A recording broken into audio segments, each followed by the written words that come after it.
I was excited about the date. It had been a while since I'd put myself out there, and when I met Matt, he seemed different, charming, funny, and genuinely interested in me. We'd met through mutual friends at a party, and after a few weeks of texting, he finally asked me out. Dinner went perfectly. The conversation flowed easily, and it felt like we'd known each other for years. So when he invited me back to his place to watch a movie, I didn't hesitate. His apartment was modern and stylish, located in a nice neighborhood. It felt comfortable, almost too perfect. We settled in, and he put on some crime thriller. Everything was normal, relaxed. About halfway through the movie, Matt paused it and excused himself to go to the bathroom. I waited, sipping my wine, but a few minutes later, I heard a loud crash, followed by a muffled cry. I rushed over to see if he was okay. The bathroom door was slightly ajar, and I saw him on the floor, clutching his leg, blood seeping through his jeans. He had slipped, and it looked bad, really bad. I panicked, not knowing what to do, but he insisted it was just a cut, and that he had a first aid kit in the next room. "It's in there," he said, pointing towards a door down the hallway. "Just grab it, please." I ran down the hall and opened the door, expecting to find a simple storage room. Instead, I stumbled into something straight out of a nightmare. The walls were lined with restraints, chains, and surgical tools laid out in neat rows. There was a table in the center, stained and scarred, and various ominous-looking devices I couldn't even begin to identify. The air was cold, sterile, and a shiver ran down my spine. It was a torture room. My heart pounded as I stared in disbelief. I could hear Matt calling out behind me, asking if I'd found the kit, his voice strained but calm. I grabbed it, my hands shaking, and backed out of the room. When I returned to the bathroom, I couldn't hide my terror. "What the hell is that room, Matt?" I demanded, holding the kit like a shield. He looked at me, and for a second his face was unreadable, his eyes studying me like he was calculating something. Then he sighed, a hint of frustration creeping into his voice. "You weren't supposed to see that," he said, his tone low. "But I swear, it's not what you think." I felt my whole body go cold. I was standing in a bathroom with a bleeding man who apparently had a torture chamber in his apartment. "What do you mean it's not what I think? You have a torture room, Matt." I tried to keep my voice steady, but fear made it waver. "What were you planning to do with it?" He put his hands up, trying to look non-threatening despite the blood. "I won't lie. Yes, I've done things I'm not proud of. But tonight was never about that. I genuinely like you." He paused as if searching for the right words. "I had no intention of hurting you." I didn't know what to believe. Every instinct screamed at me to run, but I was trapped. He was injured, and I was in his apartment. I needed to get out without escalating things. I need to go," I said, keeping my voice as calm as possible. "You need to get that looked at? Let me call an ambulance." He shook his head, the look in his eyes shifting, becoming more desperate. "No, I'll handle it myself. Just go if you want. I won't stop you." He gestured toward the door, his voice softening, almost pleading. "I'm sorry you saw that, but I promise tonight was different." I slowly backed away, not taking my eyes off him until I reached the front door. My heart was in my throat, and my hands trembled as I fumbled with the lock. Finally, I managed to open it and stepped out, sprinting to my car. I didn't stop to look back, didn't pause until I was safely inside, doors locked, engine revving. I drove home, hands gripping the steering wheel so tightly my knuckles turned white. My mind raced, replaying every moment. Had he really intended to let me go? Or was it because of his injury? Would he have hurt me if I hadn't found the room?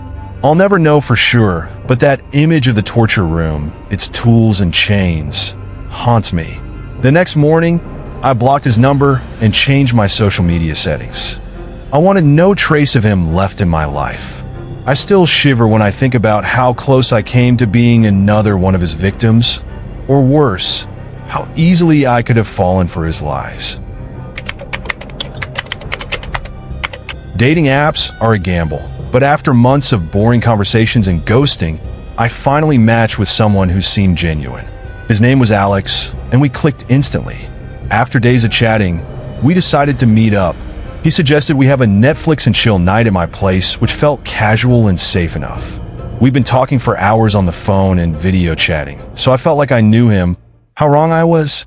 When he arrived, everything seemed perfect. He was even more charming in person, relaxed, easy to talk to, and exactly the kind of person I was looking for. We ordered takeout, put on a movie, and everything was going smoothly. But as we settled into the couch, I noticed Alex kept glancing at his phone, texting more than seemed normal for a first date. I brushed it off, assuming he was just talking to a friend, but there was this nagging feeling in the back of my mind that something wasn't right. About an hour into the movie, I heard the front door click open. My heart jumped, and before I could react, a masked man burst into the living room, shouting at us to stay down. He was tall, wearing all black, and holding a knife. Panic set in as he demanded our phones and valuables. I felt my hands trembling as I handed over my phone, trying to keep my breathing steady. Alex was quick to comply too, almost too quick. He stayed calm, but there was something strange about the way he reacted. When the man started grabbing my purse and laptop, Alex pleaded with me, whispering, "Don't call the cops? Okay, I'm on probation. I can't afford any trouble." His voice was calm, almost rehearsed, and I felt a cold shiver run down my spine. The masked man left as quickly as he had come, and Alex immediately started trying to reassure me. It's okay. We're safe now. Just let it go." But I wasn't convinced. Everything had happened so fast, and the way he acted, it didn't sit right with me. I tried to suggest calling the police anyway, but he became insistent, almost angry, saying he couldn't risk it. It felt manipulative, like he was pushing too hard for me to stay quiet. After he left, I couldn't shake the feeling that something was wrong. I waited until he was gone, then locked all the doors and called the police. I didn't care about his supposed probation anymore. I wasn't going to sit in silence and let this go. The officers arrived quickly, taking my statement and dusting for fingerprints. It wasn't until a few days later that they called me back, and the truth came out. Alex, the guy I thought I connected with, had been part of the robbery.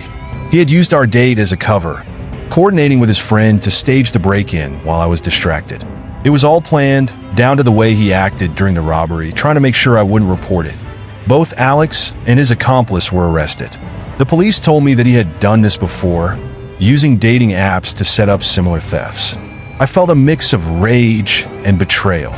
The realization that someone could manipulate me so deeply, using my trust to orchestrate a crime, left me shaken. The apartment, once my safe space, felt like a place full of memories I wanted to erase. Since then, I've deleted all my dating apps. The thought of meeting someone new terrifies me, and I can't help but replay that night over and over in my head.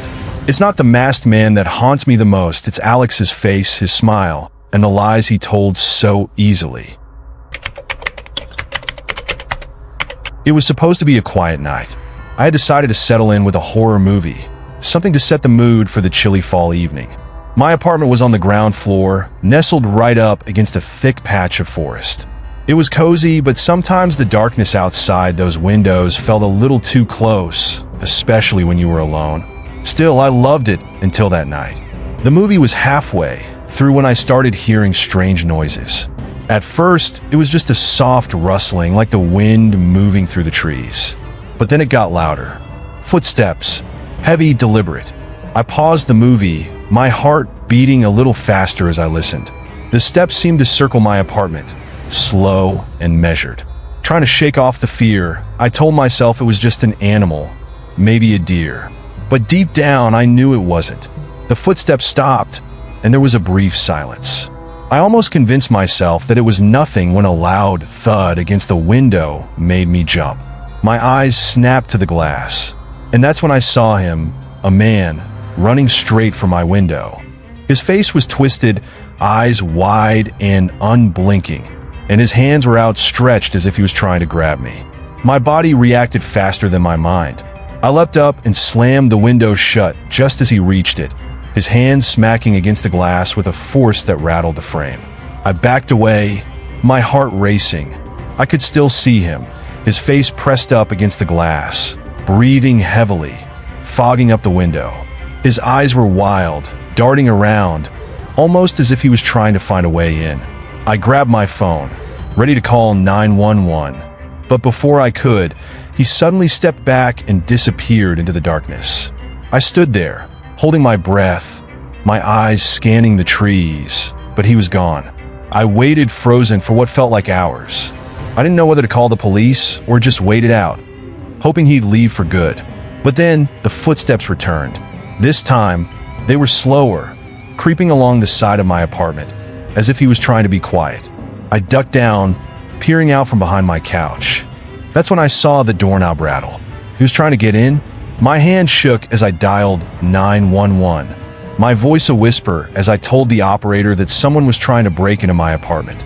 Suddenly, there was shouting from outside.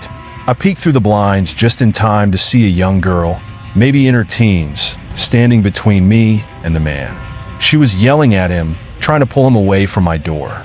"Dad, stop! You can't do this!" she cried. The man seemed to hesitate, his head twitching, his eyes still locked on my window.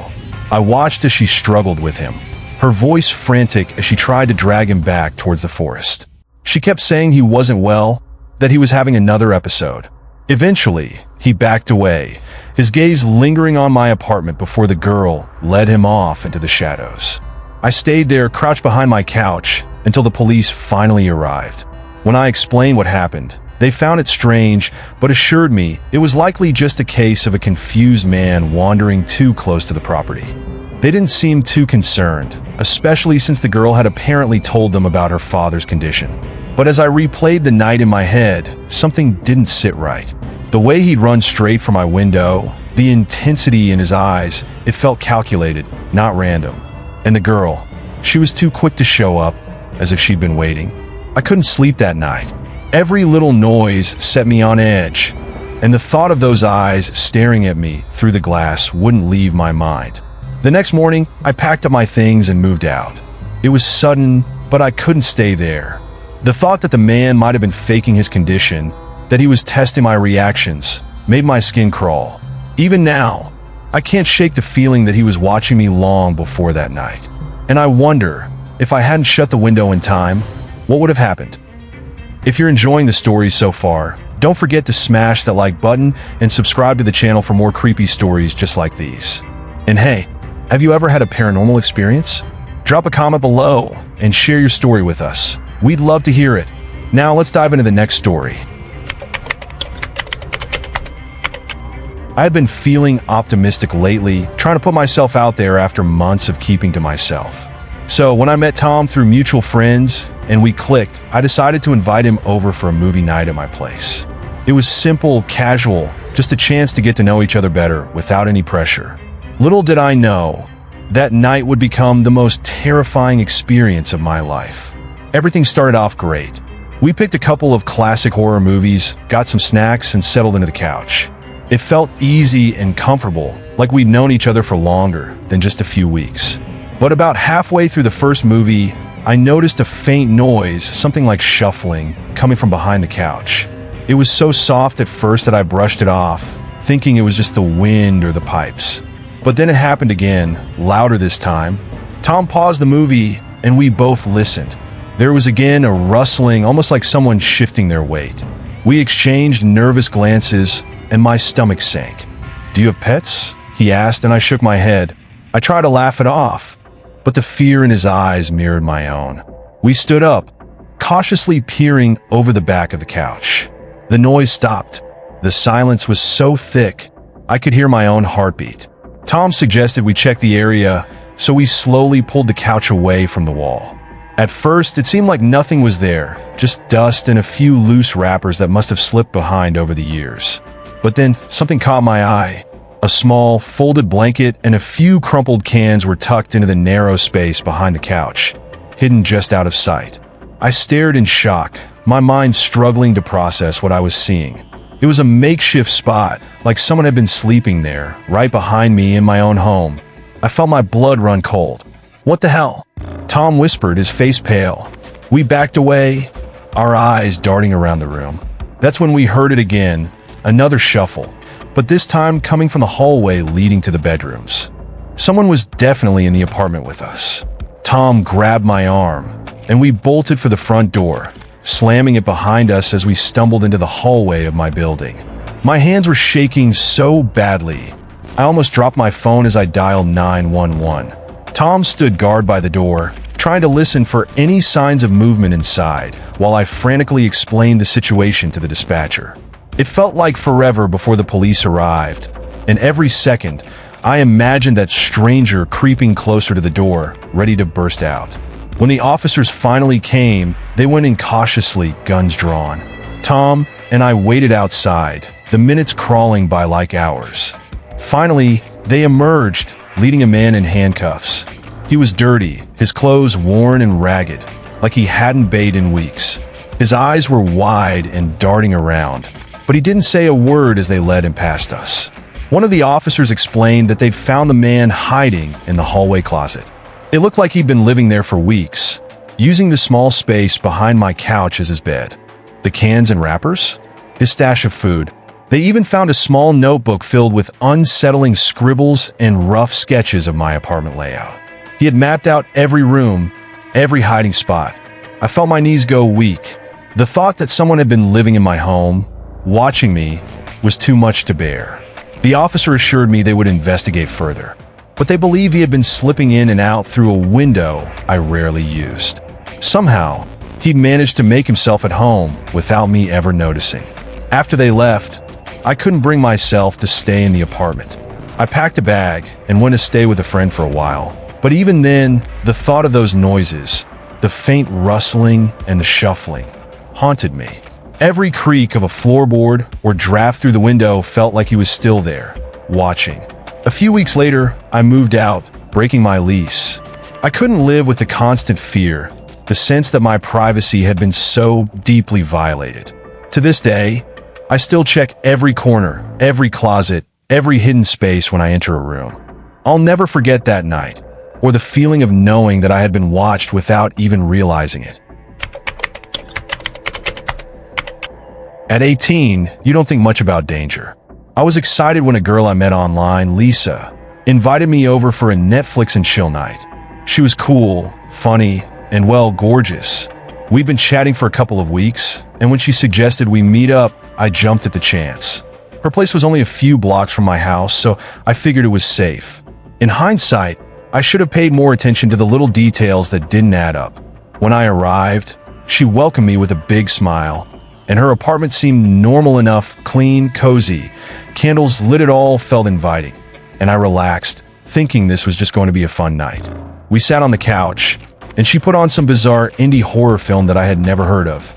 The images were disturbing, flashes of people in masks, blood rituals, and strange symbols etched into skin. She said it was an underground classic, and her eyes lit up as she watched. I thought she was just into weird stuff, so I played along. About 20 minutes in, the movie started to get under my skin. The scenes felt too real, too vivid. I mentioned it, trying to joke about how low-budget horror was sometimes the creepiest, but she didn't laugh. Instead, she turned to me with a look that sent a chill down my spine. "It's real, you know. They filmed this for an actual ritual. And there's a reason you're here." Before I could react, I felt a sharp pain in my arm. Two guys, masked like the ones in the film, grabbed me from behind the couch. They must have been hiding in another room. They pinned me down, and I saw Lisa standing over me, holding a knife. "Tonight, you'll be part of something greater," she said, her voice cold, almost trance-like. "We're gonna make you a part of the ritual." Panic took over, and I struggled, but they were strong. I thought I was done for. But then, I remembered something, my brother's pepper spray. I had borrowed his jacket, because mine was still wet from the rain earlier. I fumbled in the pocket, my hands shaking, and miraculously, my fingers wrapped around the canister. As Lisa leaned in, knife raised, I yanked out the spray and blasted it into her eyes. She screamed, dropping the knife, and I sprayed the two guys next, sending them reeling back. I kicked free, stumbling toward the door, my heart pounding like a drum. I didn't look back. I just ran, sprinting down the stairs and out into the street. The cold night air hit my face, and I didn't stop running until I was a block away. Once I was safe, I called the police. When they arrived at the apartment, Lisa and her accomplices were gone. The place looked different too. The police found no signs of struggle, no traces of the bizarre ritual setup I had seen. And when I tried to show them the movie we'd been watching, it wasn't on Netflix. In fact, none of the titles matched anything I remembered seeing. It was like the whole thing had vanished. The police said they'd look into it, but they didn't seem convinced. I couldn't blame them. It sounded insane, even to me. A few days later, I got a call from one of the officers. Lisa had disappeared, and her apartment was now completely empty, like no one had lived there for weeks. They told me she was connected to some missing person cases, all young men around my age who had vanished after similar meetups. Since that night, I can't shake the feeling that they're still out there, looking for their next victim. I deleted all my dating apps, changed my number, and try to stay off social media. But no matter what I do, I can't forget the look in her eyes or the feeling that, somewhere out there, they're waiting for the next person foolish enough to fall into their trap. It was supposed to be just another chill movie night. Me and Sarah had been friends for years, and nights like these were our thing: pizza, a cheesy horror flick, and plenty of laughs. Her parents were out of town for the weekend, so we had the place to ourselves. Everything felt relaxed, comfortable.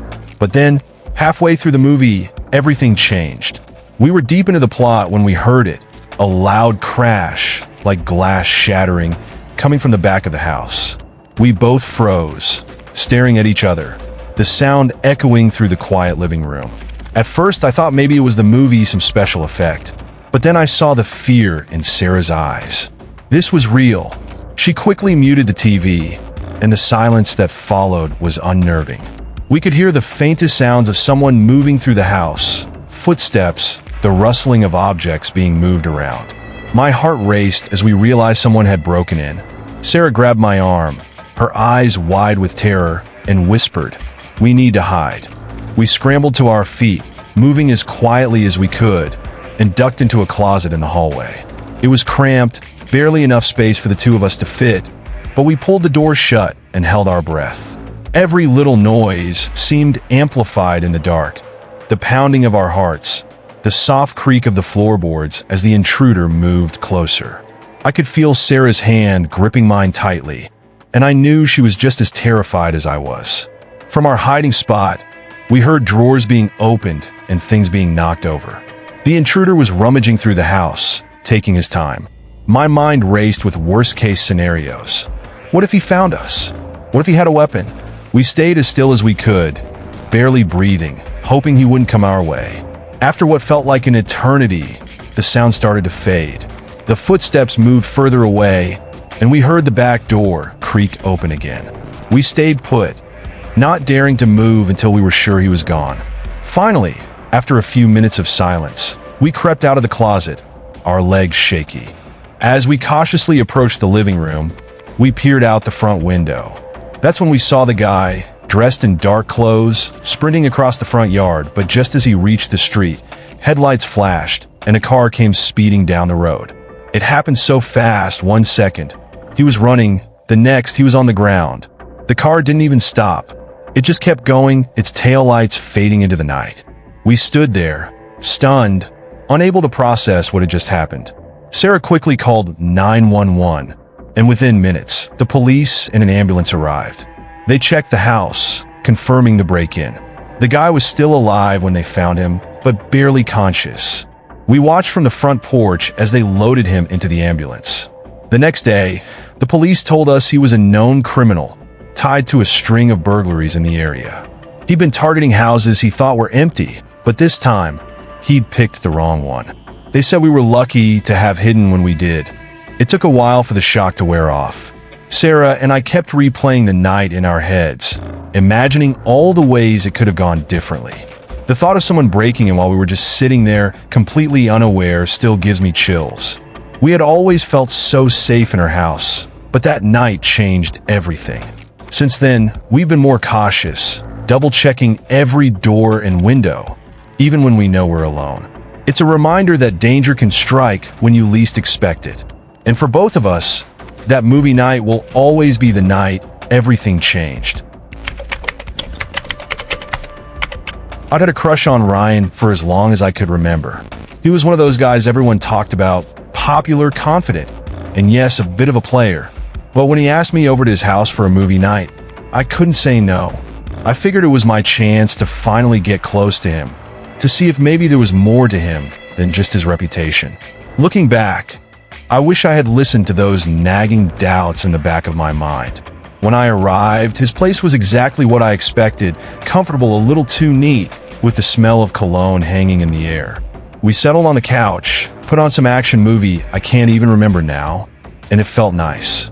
I was nervous, of course, but excited. I thought this was going to be the start of something real. Halfway through the movie, Ryan got up to use the bathroom. I took the moment to check my phone, feeling the urge to text my friend about how things were going.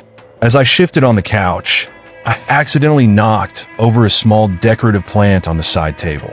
It tipped over, revealing something hidden underneath, a small, black device with a blinking red light. My heart sank. It was a camera, perfectly positioned to point at the couch where we were sitting. I froze, the air going cold around me as I processed what I was seeing. Curiosity and fear tangled inside me, and I leaned closer, noticing the screen of his laptop left open on the coffee table. It was displaying a live feed of me sitting alone on the couch. I felt sick. My hands were shaking as I scrolled back through the video, and there was the entire night so far recorded and streaming. Every move, every word we'd exchanged. I didn't have much time. I heard the toilet flush, and panic surged through me. I put the plant back, trying to keep my face neutral as he came back into the room. But I couldn't hide my fear. "Hey, Ryan," I said, forcing a shaky smile. "What's with the camera?" His eyes flicked to the plant for just a second before he put on a grin. "You weren't supposed to find that," he said, shrugging like it was no big deal. "It's just a fun thing I do. A lot of girls are into it. I add them to my collection." My blood ran cold. "Collection?" I whispered, my voice barely holding steady. He moved closer, his expression calm, too calm. "Look, it's no big deal. If you don't want to be part of it, that's fine.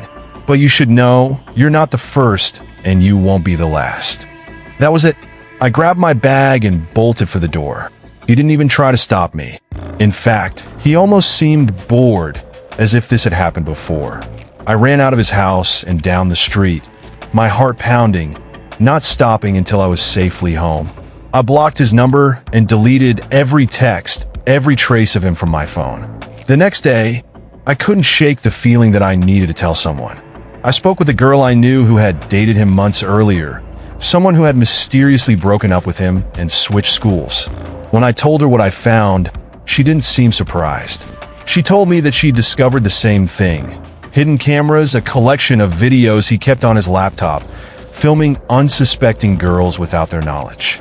That was why she left him, but he'd never been caught, and his family had connections, so no one had taken her seriously. Terrified, I went to the police, but without concrete proof, it was my word against his. The camera was gone by the time I returned with officers, and Ryan's cool, confident demeanor made it easy for him to deny everything. He smiled as he watched me struggle to explain, and it sent a chill down my spine. I knew what I'd seen, but he'd covered his tracks too well. I dropped out of that class and avoided him at all costs. Every time I saw his face in the hall, I felt a mix of fear and anger. I couldn't believe how close I'd come to being another one of his victims, just another girl in his collection. It took me a long time to trust anyone again after that. And every time I sit down, whether it's at home or at a friend's house, I can't help but check for that blinking red light. After my recent breakup, I thought a night in with an old friend would be a good way to take my mind off things. Emily and I had known each other since high school, and after her own relationship ended, we'd been chatting more often, reconnecting. So, when she suggested a Netflix and chill night at my place, it seemed like a chance to relax and maybe see if there was more than just old friendship between us. The evening was going well, pizza, a couple of drinks, and some true crime series playing in the background. It was comfortable, and for the first time in a while, I felt like things might actually be okay again. We talked, laughed, and eventually, Emily fell asleep on the couch beside me. I decided to crash as well, thinking it was one of those nights that might just turn into something more. Sometime in the early hours, I woke up, my eyes adjusting to the dim light coming from the TV. Something felt off. You know that gut feeling, like you're being watched? I scanned the room, and my eyes locked onto the window facing the street. There, just beyond the glass, stood a figure, a man with a hood pulled low over his face. His hands were pressed against the window, and he was staring right at me. My heart pounded, and before I could even think, I shouted, "Hey, what the hell?" Emily jerked awake, startled, as the man bolted. I jumped up, reaching the window just in time to see him sprinting across the lawn and into a car parked down the street. He sped off, the taillights disappearing into the darkness. Emily was wide awake now, her face pale as she stared at me, trying to make sense of what had happened. "Who was that?" I asked, feeling the adrenaline rush through me. Her expression shifted, panic then something else. Reluctantly, she admitted that it was her ex-boyfriend, Mark. They'd broken up recently, but he had been following her for weeks, using snap maps to track her location. She thought he wouldn't show up tonight, that he'd gotten the hint. Clearly, she was wrong. I felt a mix of anger and fear. "Why didn't you tell me?" I asked. "You knew he was stalking you, and you still came over?" She apologized, saying she didn't want to scare me off and that she thought she could handle it. But knowing that the guy had been lurking outside my place, watching us, made my skin crawl. The rest of the night was tense. Emily stayed, and we locked all the doors and windows, but I couldn't shake the unease. When morning came, I told her that I needed some time to think. The situation was too much, and I didn't want to get dragged into her drama. She understood, or at least pretended to, and left without much fuss. The next day, I told her we should just stay friends. It felt safer that way, considering the circumstances. But a week later, I saw her post a photo on social media.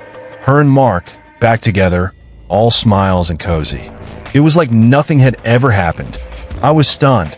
The same guy who had been stalking her, who had shown up outside my window in the middle of the night, was now back in her life.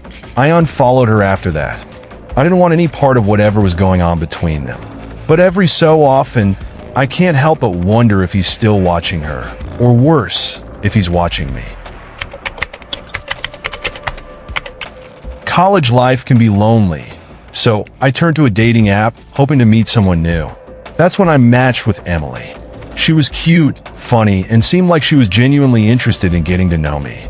We texted for a few days, and everything felt easy and natural. So when she suggested coming over for a Netflix and chill night, I figured, why not? It seemed like a low-key way to hang out and see where things went. She showed up around 9 p.m., looking even better in person. We ordered takeout, opened a bottle of wine, and picked a movie, some action flick neither of us really paid attention to.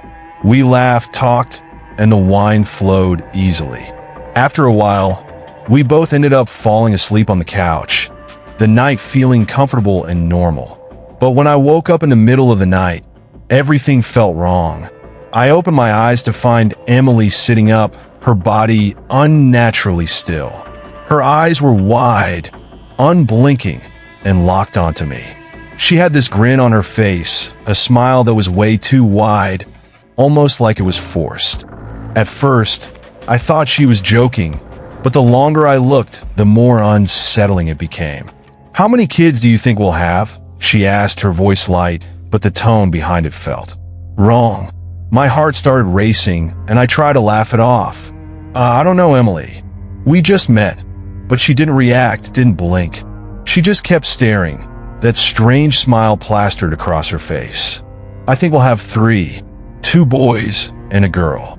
Her voice had this dreamy, distant quality, like she was talking about something that was already set in stone. I felt a wave of unease wash over me. Something wasn't right. I forced myself to stay calm and told her it was late and that maybe it was time to call it a night. For a moment, she just sat there, still grinning, as if she didn't understand what I was saying.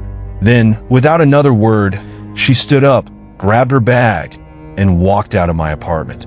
No goodbye, no reaction, just that unsettling smile. I watched her go, still trying to shake off the feeling that something terrible had just happened. The whole encounter was like a bad dream, and as soon as she was gone, I locked the door and tried to go back to sleep. But I couldn't.